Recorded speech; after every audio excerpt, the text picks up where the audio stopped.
Hello नमस्कार दोस्तों, मैं दिलीप कुमार आप सबको अपने YouTube चैनल में स्वागत करता हूं। जैसा कि आप लोग जानते हैं कि आज 8 मार्च है और 8 मार्च को हम लोग अंतर्राष्ट्रीय महिला दिवस के रूप में मनाते हैं।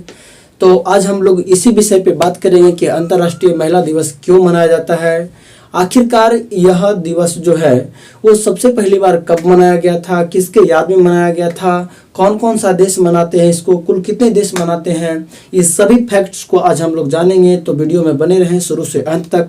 आप लोग जरूर जानिएगा, जरूर सीखिएगा कि क्यों मनाते हैं। ठीक है, तो मैं आपको बता दूं कि सबसे पहली बार जो अंतर्राष्ट्रीय महिला दिवस है, देखिए अंतर्राष्ट्रीय और राष्ट्रीय में बहुत ज़्यादा अंतर नहीं है।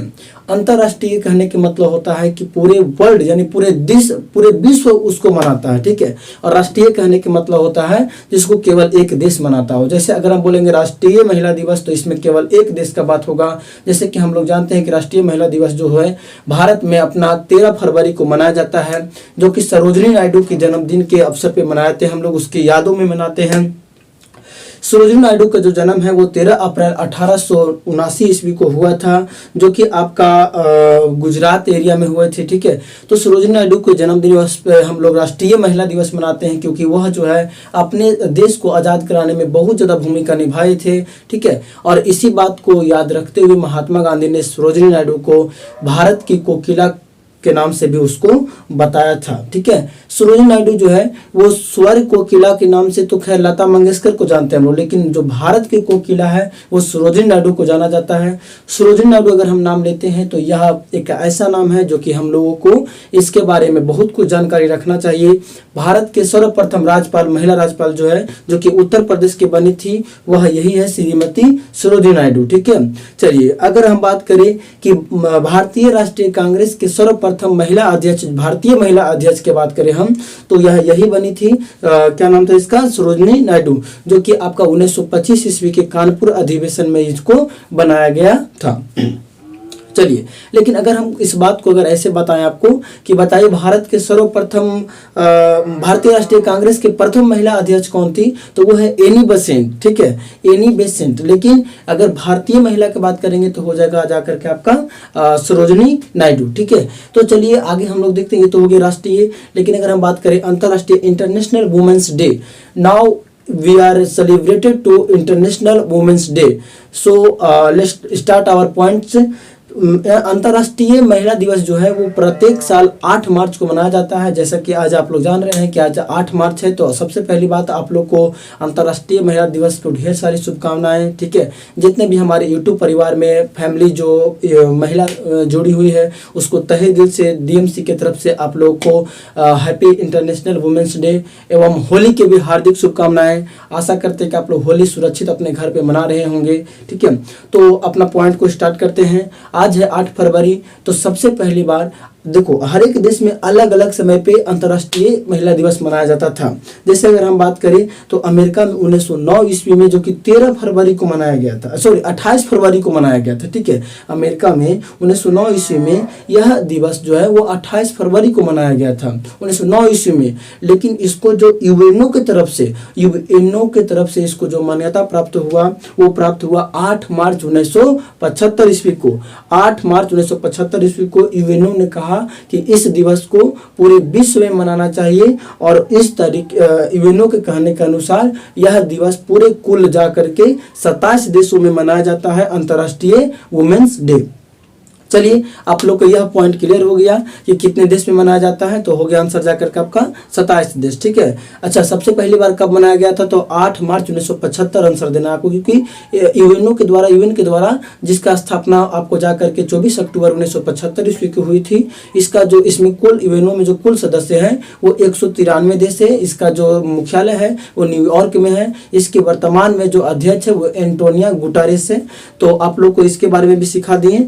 तो यूएनओ जो है वो द्वितीय विश्व युद्ध के बाद बना था। उसके अनुसार कहा गया है कि 8 मार्च 1975 ईस्वी को, मतलब स्टार्ट पॉइंट में 1975 ईस्वी को इंटरनेशनल वुमेन्स डे के रूप में मनाया जाता है।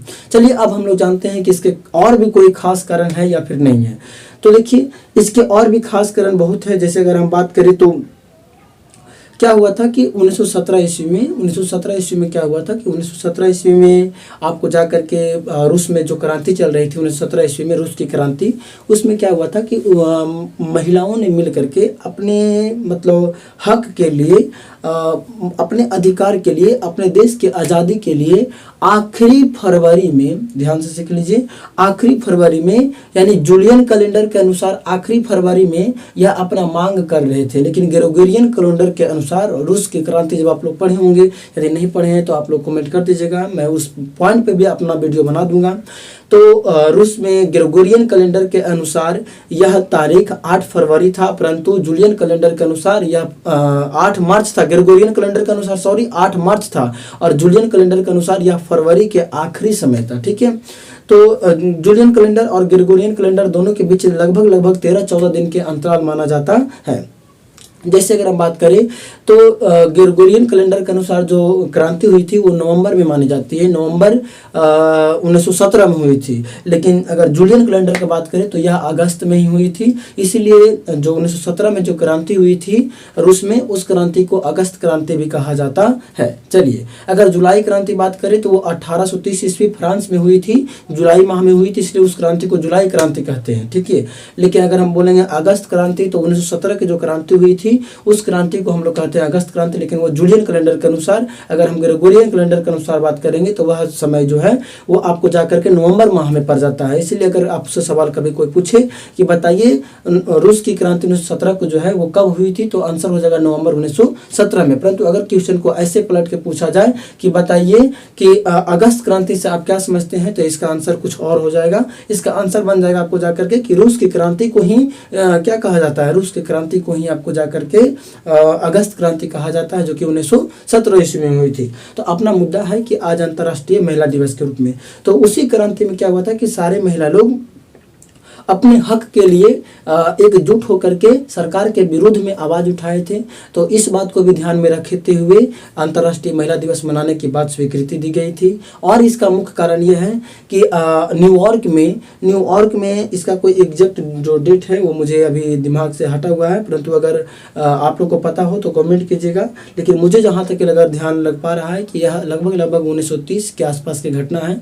उसमें क्या हुआ था कि न्यूयॉर्क में कई महिलाएं जो है वो अपना हक के लिए, अपना मजदूरी के टाइम के घटाने के लिए, जैसे उन लोगों का जो काम है वो ज़्यादा समय के लिए करवाया जाता था, तो उस समय को कम करने के लिए तथा अपने वेतन को बढ़ाने के लिए एक महिला का संगठन निकाल करके और उससे सरकार के विरोध में एक नारा लगाया गया था। और इसलिए भी यूएनओ को इस बात का सूचक देना पड़ा कि नहीं, अंतर्राष्ट्रीय महिला दिवस मनाना चाहिए। ठीक है, और ये हर साल मनाते हैं। इसका हर साल का कोई थीम होता है, जिसे 2023 में भी मनाया गया है। 2023 में जो इसकी थीम है वह इक्वलिटी को गले लगाना। क्या नाम है इसका? इक्वलिटी को गले लगाना। अगर हम उद्देश्य बात करें तो उद्देश्य महिलाओं के प्रति सम्मान, प्रशंसा तथा व्यक्त करना। ठीक है, यानी कि महिलाओं के प्रति हम लोग, यानी जो भी महिला है उसको सेलिब्रेट करना, उसको फ्लावर वगैरह देना, उसको और भी कई जैसे उपहार देना, यानी जो महिला हम लोग के लिए, हम लोग के जीवन में कुछ है, उसके बारे में कुछ खासियत है, उसको मतलब कि सम्मान करना। ठीक है, तो अंतर्राष्ट्रीय महिला दिवस के रूप में जो बात बताए हम वह यहाँ तक ही था। चलिए, आशा करते हैं कि आप लोग समझ पाए होंगे। इसी प्रकार हमारे साथ जुड़े रहिए, लेटेस्ट न्यूज़ के साथ आप लोग जुड़े रहिए। अगर अगला कोई भी न्यूज़ हमारे पास आता है तो आप लोग को ज़रूर बताएंगे। अगर वीडियो अच्छा लगा तो चैनल को सब्सक्राइब कर लो। ठीक है, चलिए मिलते हैं नेक्स्ट क्लास में, तब तक के लिए जय हिंद।